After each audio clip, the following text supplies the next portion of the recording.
Yes guys, तो अब हम यहाँ पर गॉस थ्योरम की एप्लीकेशन शुरू करेंगे। उससे पहले हम यहाँ पर एक डिडक्शन करते हैं, deduction of Coulomb's law. Coulomb's law का डिडक्शन करेंगे from Ohm's law, from Gauss theorem sorry. तो deduction of Coulomb's law from Gauss theorem, तो कैसे आप डिड्यूस करें? अगर आपने यहाँ पर डिड्यूस कर दिया गॉस लॉ की मदद से कूलम लॉ, तो इसका मतलब इन दोनों में आपस में कोई ना कोई रिलेशन भी है। जैसे Coulomb's law is a inverse square law, तो ऐसी गॉस थ्योरम को भी हम कह सकते हैं it is also inverse square law. But first of all we proof how we deduce Coulomb law from Gauss theorem. सबसे पहले हमने कंसीडर किया, मैंने कहा consider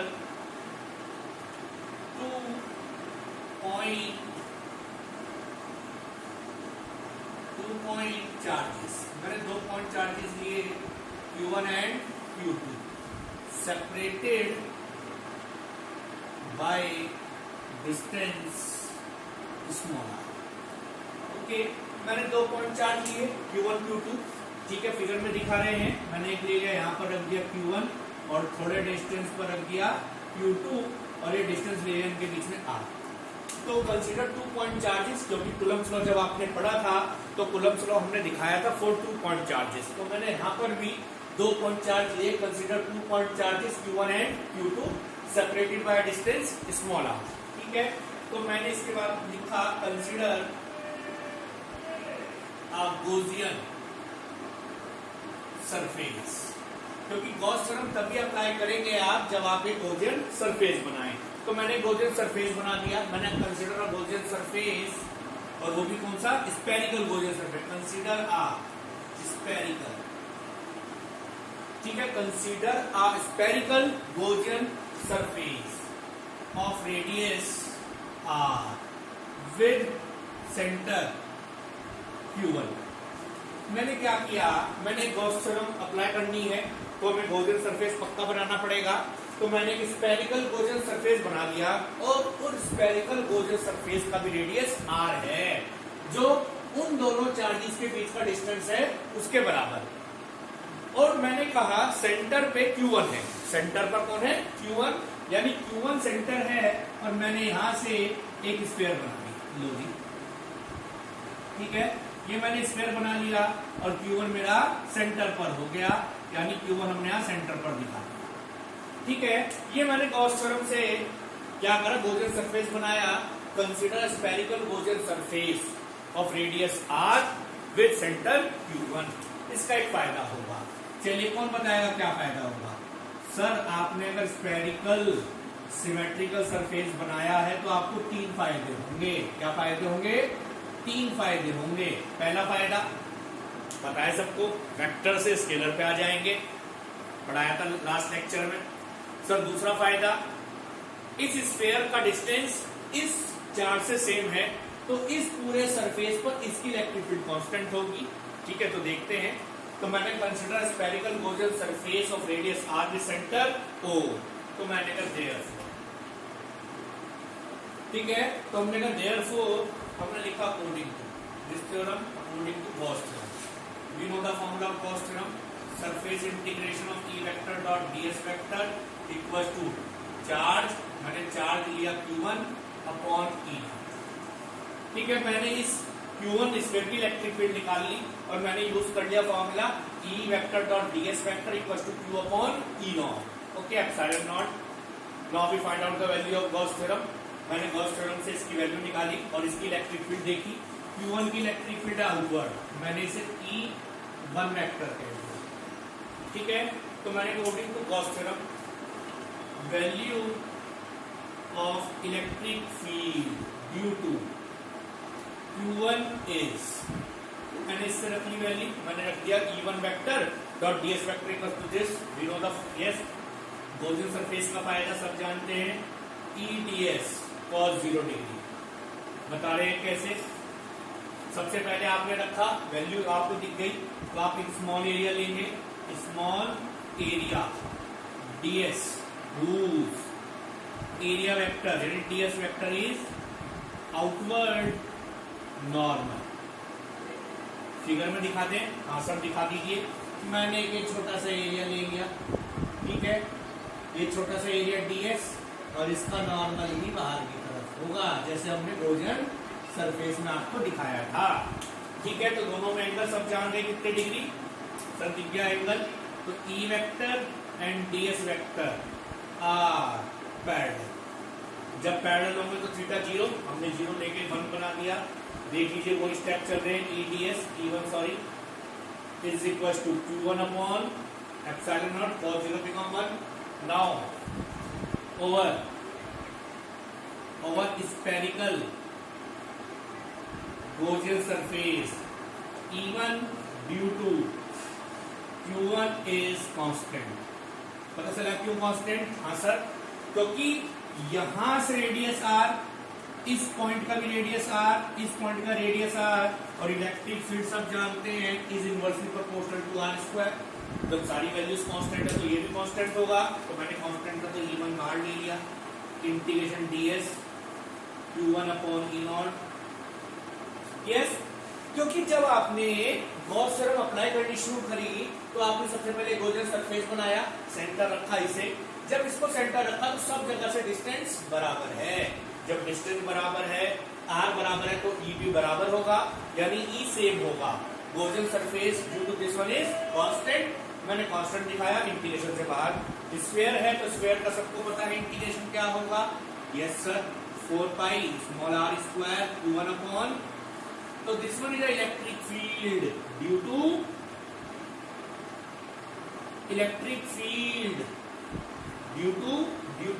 Q1।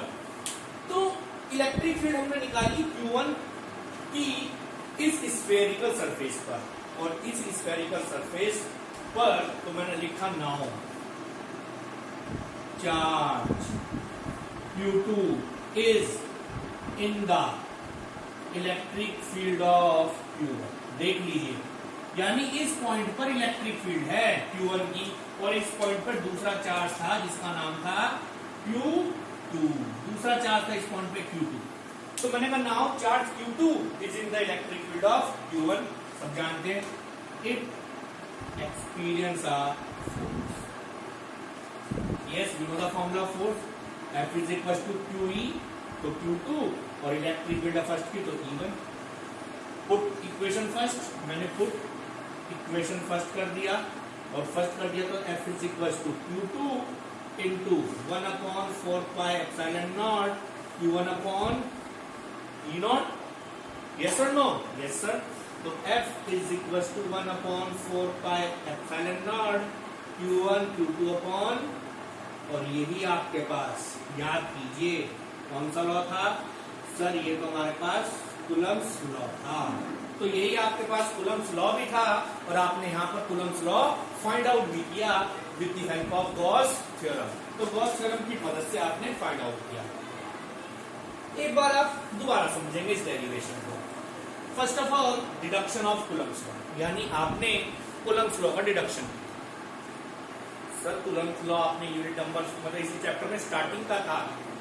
When the two charges separated by a distance, it exert a force, and the formula is 1 upon 4 pi epsilon naught Q1 Q2 upon R square. Now we prove this theorem with the help of Gauss law. We have a two charge Q1 and Q2. Q1 is here and Q2 is here, and distance between them is R. They exert a force.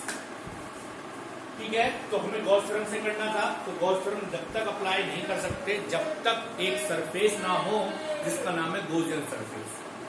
अब हमने बताया था दो तरह के surface ज्यादातर बनाते हैं, स्फेरिकल और सिलेंड्रिकल। यहाँ कैसा बनेगा सर? चार्ज है पॉइंट, और पॉइंट चार्ज के लिए हम जानते हैं स्फेरिकल बनता है।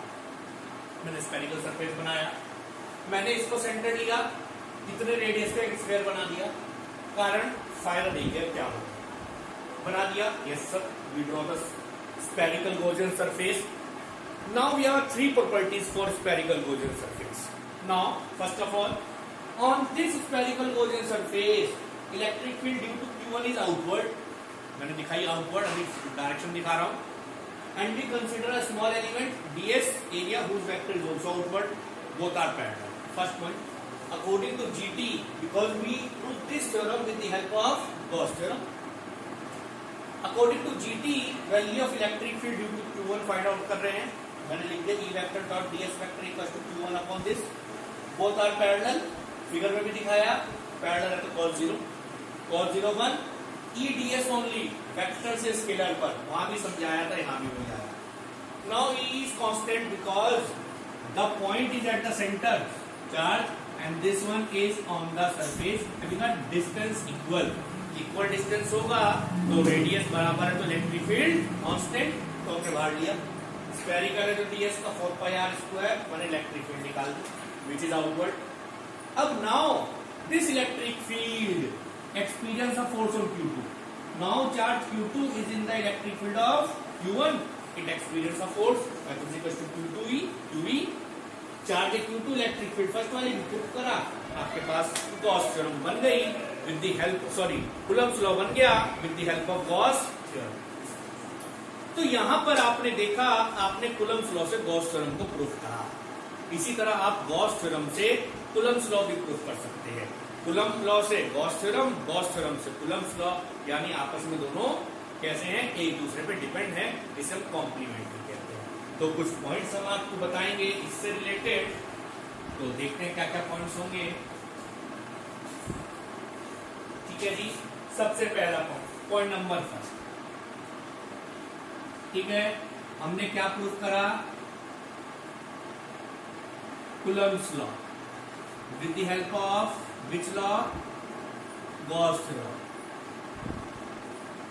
ठीक है, तो क्या सर हम ये भी प्रूफ कर सकते हैं, yes, from Gauss theorem we proof Coulomb's law. ठीक है, दोनों चीज एक दूसरे पे हैं, तो यानी बोथ आर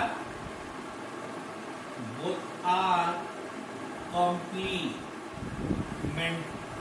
ठीक है जी, कॉम्प्लीमेंट यानी एक दूसरे पे डिपेंड करती है, कॉम्प्लीमेंट है दोनों आपस में। ठीक है जी, second point, Coulomb's law is inverse square law. आप जानते हैं Coulomb's law inverse square law है, तो similarly Gauss law is also inverse square, तो ये भी कैसा लॉ है, इनवर्स स्क्वायर लॉ है। याद रखेंगे पॉइंट नंबर 3। ठीक है, ये थर्ड पॉइंट बहुत इंपॉर्टेंट आपके लिए, तो देखते हैं पॉइंट नंबर 3 क्या है।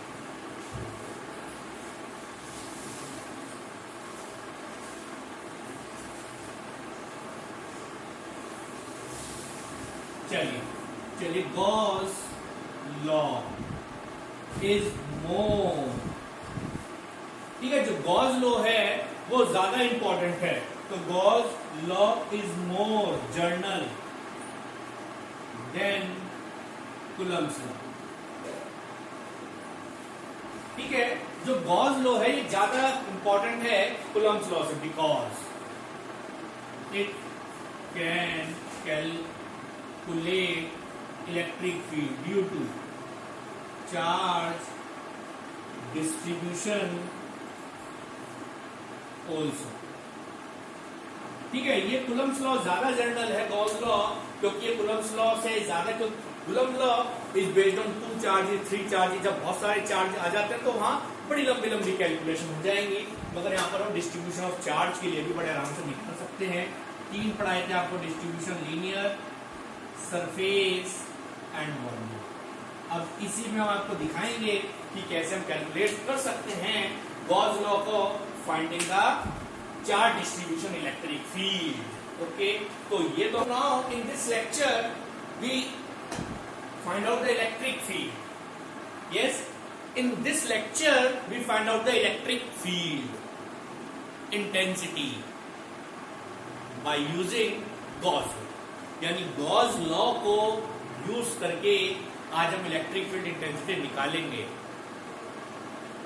But for continuous charge distribution, यानी application of Gauss law means क्या करना हमें इसमें हमें कैलकुलेट करनी है क्या, इलेक्ट्रिक फील्ड, इसकी वजह से due to continuous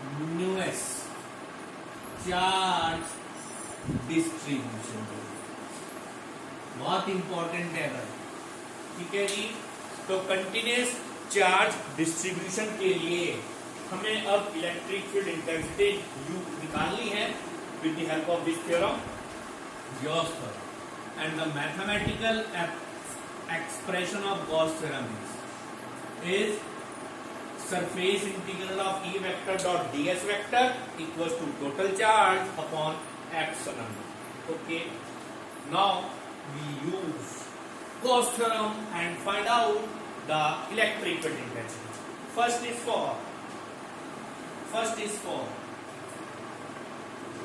due to infinite thin charged wire.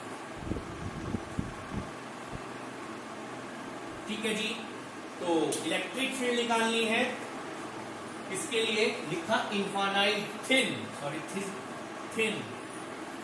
Charged wire. It means we have a wire, this is a wire, thin wire, infinite wire is this. We have a wire, thin wire, and this wire is containing a charge, and we will find out the electric field due to this system. ये बहुत easy derivation है. सबसे पहले कुछ चीजें हम लिखते हैं. सबसे पहले मैं लिखूंगा consider a thin infinite wire. एक पतली सी और बहुत ही लंबी वायर है. Consider a thin infinite wire. और कैसी वायर है? Infinite wire having charge plus. ठीक है, वी हैव अ थिन, पतली सी वायर है. एक पतली सी तार ले लो, बहुत ही लंबी तार है, और उस तार पे चार्ज है हैविंग यूनिफॉर्म चार्ज. लिख लीजिए having uniform distribution of charge plus. ठीक है, जब पतली सी तार पे वायर फैली है तो एक चार्ज डेंसिटी होगी. और कौन सी चार्ज डेंसिटी होगी? लीनियर चार्ज डेंसिटी, यानी चार्ज पर यूनिट लेंथ, यानी that is lambda. Lambda equals to Q upon L. ठीक है जी, एक पतली सी वायर ली, पतली सी वायर पे आपने चार्ज को डिस्ट्रीब्यूट कर दिया. और जब वायर थी ना, वन डायमेंशनल वायर, और वन डायमेंशनल वायर है तो लीनियर चार्ज डिस्ट्रीब्यूशन होगा, तो लीनियर चार्ज डेंसिटी बनेगी lambda charge upon L. We find out the electric field due to this. We find out the electric field, यानी third step क्या होगा? ठीक है जी, तो थर्ड स्टेप में we calculate E vector due to this charged wire at point P whose distance small r from wire. चलिए, तो वन बाय वन एक एक करके बड़े ध्यान से इसे समझेंगे. First of all we have a thin wire, एक पतली सी वायर है, और इस पतली सी वायर पे मैंने चार्ज को डिस्ट्रीब्यूट कर दिया, फैला दिया. एक पतली सी वायर है, नहीं वन डायमेंशनल, और वन डायमेंशनल वायर पे जो डेंसिटी होती है लीनियर चार्ज डेंसिटी होती है, चार्ज पर length lambda charge upon length. अब इस वायर की वजह से हमें इलेक्ट्रिक फील्ड निकालनी है. ठीक है, इलेक्ट्रिक फील्ड हम इस वायर की वजह से निकालेंगे. तो थोड़ी सी और बड़ी हम वायर से बना दें यहाँ पर, जिससे आपको थोड़ा सा और अच्छा समझ में आ जाए.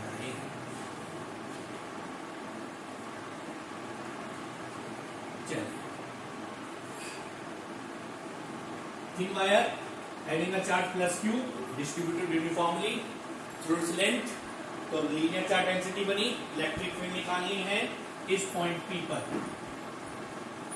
जिसकी यहां से लेकर यहां तक की दूरी भी हमने दिखाई है R. ठीक है, और कौन सी एप्लीकेशन है? गॉस थ्योरम की एप्लीकेशन है. तो गॉस थ्योरम एप्लीकाइल तभी होगा जब एक सरफेस बनेगा जिसका नाम है गॉसियन सरफेस. चलिए फोर्थ पॉइंट, चलिए मैंने ड्रॉ कैसा बनना चाहिए. हमने पढ़ाया था सिमेट्रिकल होना चाहिए. कैसा? Symmetrical. For this we have 3 reason for that. तो पॉइंट सोर्स तो है नहीं, तो स्पेरिकल तो नहीं बनेगा. तो कैसा बनेगा? Draw cylindrical Gaussian surface of length L and radius R as shown in figure। क्योंकि हमें पता था अगर पॉइंट सोर्स होता तो स्फेरिकल बनता 100%, मगर ये लीनियर सोर्स है, लीनियर के लिए सिलेंड्रिकल बनेगा, तो सिलेंड्रिकल गॉसियन सरफेस बनाया जिसकी लेंथ है L और रेडियस है R। तो हम बना के दिखा रहे हैं आपको यहां पर सिलेंड्रिकल गॉसियन, ठीक है।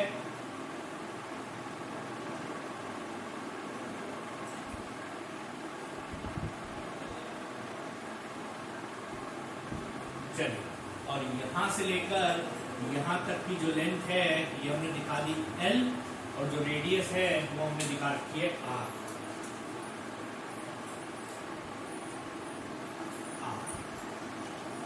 ठीक है, तो इस सिलेंड्रिकल सरफेस के 3 पार्ट हैं, देखते हैं कौन सा। This one is first, this one is second, and this is curved surface area which is shown here, and this is third.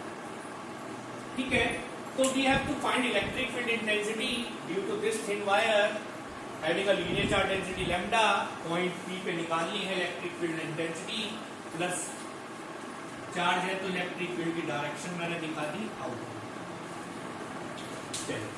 तो मैंने कहा draw Gaussian surface, cylindrical Gaussian surface of length L and radius R as shown in figure.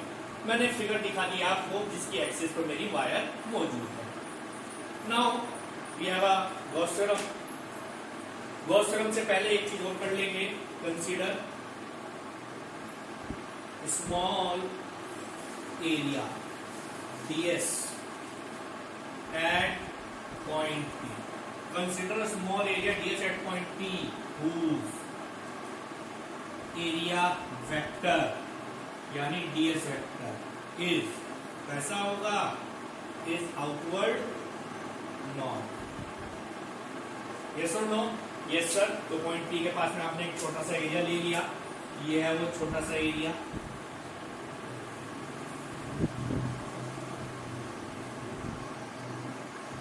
ठीक है, ds, और इसका n cap भी इधर होगा ds। n कैप क्या होगा, ds वेक्टर मैंने दिखा दिया। यस, तो now we apply the Gauss theorem and we find out the electric field. Okay, now according to Gauss theorem, we know the Gauss theorem statement, surface integration of E vector dot ds vector equals to charge upon epsilon। yes, पूरे cylindrical part।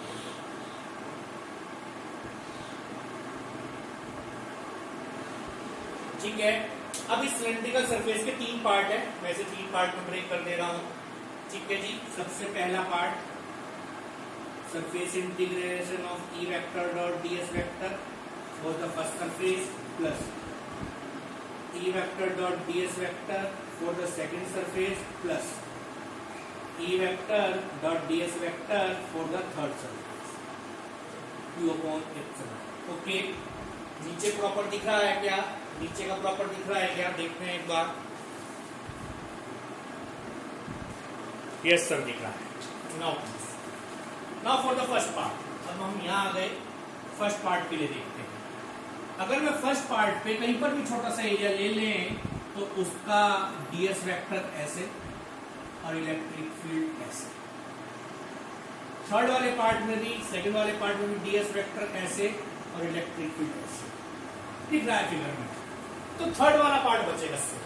ठीक है, तो मैंने लिख दिया first part के लिए E ds cos 90 plus E ds, चाहे हम ना लगाएं क्योंकि अब तो इंटीग्रेशन एक ही कर रह गया, E ds cos 90 plus E ds cos 0 degree is equal to q upon epsilon.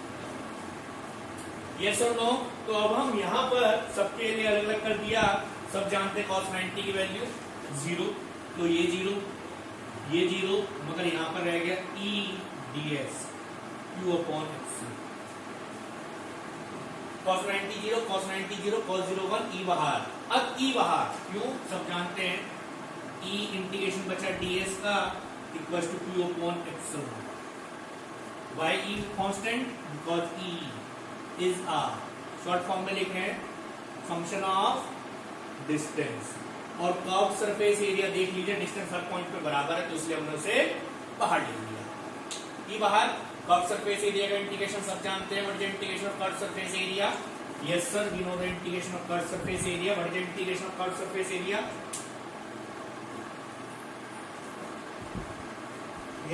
yes sir, integration is e into 2 pi r l is equals to q upon epsilon। Again भी boss ये सही दिख रहा है या नहीं दिख रहा आपको? चलिए दिख रहा यस। मैं q की वैल्यू हटा के इक्वेशन फर्स्ट रख रहा हूं lambda l, q is equals to lambda l। Okay, lambda l। Now we cancel out l से l, e is equals to ये सारे वेक्टर आ गए 1/2 पाई एप्सिलॉन और यहां रह गया लैम्डा और यहां रह गया। तो this one is the electric field due to a thin infinite charge particle. Yes, अगर आप यहां से फॉर्मूले में और भी बनाना चाहें तो बना सकते हैं 2 lambda upon 4 pi epsilon r। क्या किया पता चला? यस सर, 2 से मल्टीप्लाई 2 से डिवाइड 1/4 पाई की वैल्यू पता होती है, हमने इसलिए ऐसा किया। Now again we find out application कर रहे थे तो एप्लीकेशन में ये सब करना पड़ा, दोबारा से एक बार समझेंगे फिर इसके ग्राफ पे बात करेंगे हम आपसे। चलिए, सबसे पहले आपने एक पतली सी वायर ली, उस पर आपने चार्ज को डिस्ट्रीब्यूट कर दिया, जो चार्ज था +2। जैसी एक 1 डायमेंशनल वायर थी तो उस पर चार्ज डिस्ट्रीब्यूशन होगा लीनियर, या linear charge distribution which is lambda equals to charge upon length. Yes, we find out the electric field due to this charge wire at a point P। दिख रहा है point P, ये रहा। इस point पर निकली थी इलेक्ट्रिक फील्ड आउटवर्ड थी, मगर गॉस थ्योरम को अप्लाई करना था। गॉस थ्योरम तब तक नहीं अप्लाई होती जब तक आप एक गॉसियन सरफेस ना बनाए। यस, गॉसियन सरफेस की कुछ कैरेक्टरिस्टिक थी। सबसे पहले वो सिमेट्रिकल होना चाहिए। रीजन थे 3 बताए थे हमने। तो हमने एक स्फेरिकल गॉसियन सरफेस बनाया, सिलेंड्रिकल सॉरी, जिसकी लेंथ है l और रेडियस है r। और फिर मैंने जहां पे निकाला था एक स्मॉल एरिया ले लिया, वो एरिया वेक्टर को मैंने दिखाया। According to Gauss theorem we know the integration of this q upon e0, we divide this into 3 parts. क्योंकि cylinder consist 3 part, first, second and third. Fourth first and second part, cos is 90, मैंने figure में दिखाया है। ds ऐसे, electric field ऐसे 90, cos 90 0, cos 90 0, but this one is not 0, cos 0 1। E constant है बाहर, reason same Gaussian surface का। Value को सॉल्व किया 2 पाई r l, सॉल्व करके आपके पास फॉर्मूला बना। अब यहां पर आपने क्या क्या चीज नोटिस करनी है देख लीजिए। मैं इसको रब कर रहा हूं यहां पर, देखिए क्या चीज नोटिस करनी। जब आपने पॉइंट चार्ज पढ़ा, कौन सा charge? Point charge. Electric field inversely proportional to r square. फिर आपने डाइपोल पढ़ा, electric field inversely proportional to r cube. और फिर आपने थिन वायर पढ़ी, इनवर्सली प्रोपोर्शनल टू r, है ना? कंपटीशन में क्वेश्चन रहता है इसका। तो ये दे देंगे आपसे थिन वायर के लिए और ऑप्शन देंगे सारे, तो आपसे क्लिक करवाएंगे। अगर आप ग्राफ बनाए इलेक्ट्रिक फील्ड और r में तो कैसा बनेगा? सब जैसे जैसे डिस्टेंस बढ़ेगी इलेक्ट्रिक फील्ड डिक्रीज होगी। और अगर आप बनाए 1/r और इलेक्ट्रिक फील्ड में तो कैसी बनेगी? State. Yes, now second point, vector form में अगर आप लिखेंगे इसे कोई दिक्कत नहीं है। E vector equals to lambda upon 2 pi epsilon naught r, बस यहाँ पर रख देंगे r। ओके, यस, तो ये भी आपके पास जरूरी है। और 1-2 पॉइंट्स और हम आपको इसमें बता दें।